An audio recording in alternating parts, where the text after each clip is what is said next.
Happy 4th of July, everybody. I hope you're all enjoying your day. I know I am. You know, freedom is exciting. You know, having freedom to be able to even talk about what I'm talking about right now is exciting. You know what I mean? So yesterday was a very eventful day for me as I read the Matthew 22 to 28 for the first time. And I read it to the world for the first time. You see, I'm trying to read to the world for the first time every reading. You know, I screwed up my last reading, and what happened was I stopped the drought during my reading. It started raining. We got a half an inch of rain. Anyway, long story short, let's talk about yesterday. So yesterday was very significant, right? So it says in Matthew and 24:15, you guys can look it up. It's chapter 24, verse 15. Yeah, you can look it up and you'll find Daniel the prophet, right? Why am I Daniel the prophet? It says, let him read and understand. Do you know I have a song called Understanding? Isn't that hilarious? Yeah, it is. And I have writings called Understanding too, and I have poem, whatever. And I'm just big into understanding, right? That's my deal. It says it right there in the book. Now, why was yesterday's reading so significant? Yesterday's reading was so significant because that's when they drew blood on Jesus. That's when they killed Jesus. That's when he died. Was in my reading yesterday, which was a real tragic event. Sure was. But it gets crazier, ladies and gentlemen. What makes me Daniel the prophet is actually very, very easy to figure out. You know, when I started reading the first time, I read the book of Ephesians, and that started the eruptions May 1st at 11:49 a.m. And then the last time I started reading in the book was June 23rd, and that started all the rains in China. Got 40 inches of rain, which is some kind of record. It's gotta be something. And then to top it all off, my reading last night where they drew blood on Jesus turned the entire Colorado River red. So if you don't think I'm Daniel the prophet, which talks about me reading the Bible to you folks, all right, it says let him read, right, which is exactly what I'm doing. And the reason why I'm doing it is because I got the cross on my leg, right, and I'm following directions.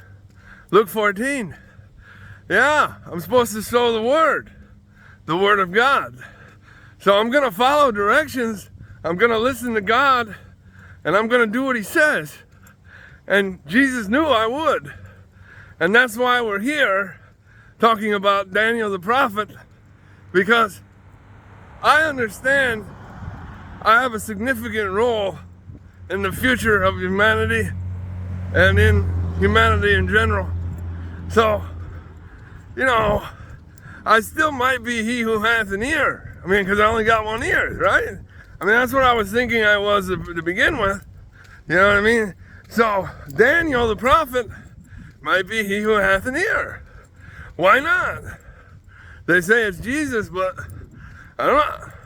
I might have divine authority because I'm the divine person on the planet right now.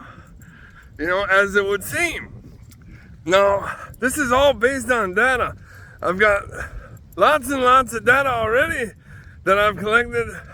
I mean, I didn't know until this morning that the entire Colorado River turned red. I mean, that information didn't come out until today.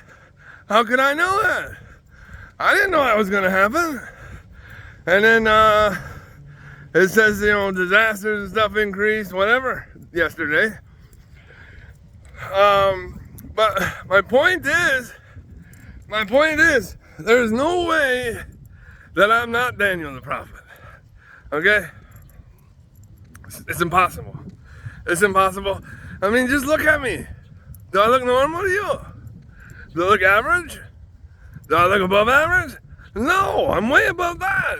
You know what I mean? I'm just not your typical guy, right? Right.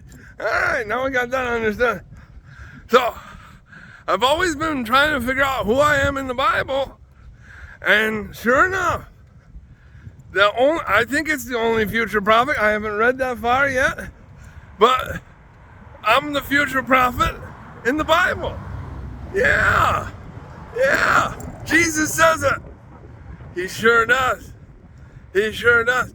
He says, let him read, let him understand. Daniel the prophet. Yeah. How poetic. Yeah. Wow. And the day that he died, during my reading, is the day he turned an entire river red. Wow.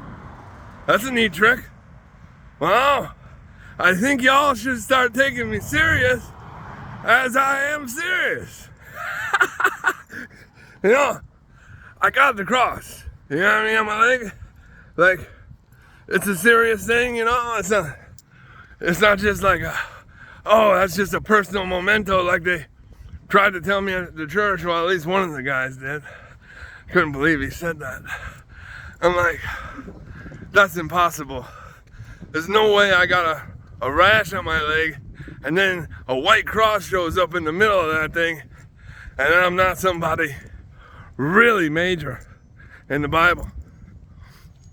That's impossible. Because the rash even like didn't start off with the cross. No, it like changed around and moved around and turned into the cross.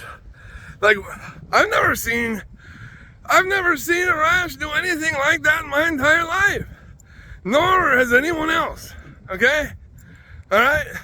So at 8:05, a year before Easter, the 19th at 8:05, which might be right when he resurrected, for all I know, is when I got the cross. Okay? And I started reading the Bible 2 weeks before that. And guess where I stopped in the Bible? Well, I stopped at Cain and Abel. Yeah, I did. So that's where he got the mark, isn't it? And then I get a mark 2 weeks later? Get some.